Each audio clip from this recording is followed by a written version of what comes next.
Benjamin Hall is on scene. We don't have an update, Benjamin, do we, on this assailant, his condition, whether he's said anything? No, there's very little news coming from the police at all at the moment. You were saying, though, that this is one of the most surveilled places in the world. Not just that, but all major networks have officers around here, so we are getting incredible footage, and no doubt that was one of the aims of this attacker. And, of course, as you say, the police will be putting that all together and building a picture of exactly what happened.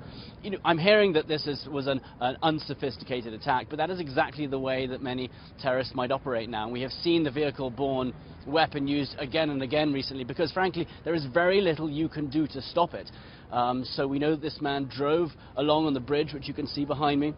He used that vehicle as a weapon, as has been done before, both in Berlin and in Nice, and then he carried on using it. So not unsophisticated at all, and in fact ISIS have called in some of their propaganda for people to come and use vehicles as weapons. And of course, as the police said, you heard him recently, there is no speculation about who was responsible for this. But again, listening to Jennifer Griffin, she is reminding us that this happens at a time when the US and the US-led coalition is ramping up attacks on the ISIS capital of Raqqa. They really are on the back foot there, and again they are calling for people who might be inspired by them to carry out attacks like this. Now also, again, we've been hearing about the one woman who was pulled out of the River Thames, where we have seen activity on the water itself. We've seen police boats come up and down. I think they've now passed, but even the River Thames was shut down soon after this attack, as were many, many streets in the whole vicinity around it. So yes, very much the heart of the UK here. And if the intention was to get the world's attention, then that has happened. And tragically, of course, we're still hearing 2 so far known to be dead. The assailant, as you said, believed still to be alive, and of course the police will be trying to get as much from him as possible.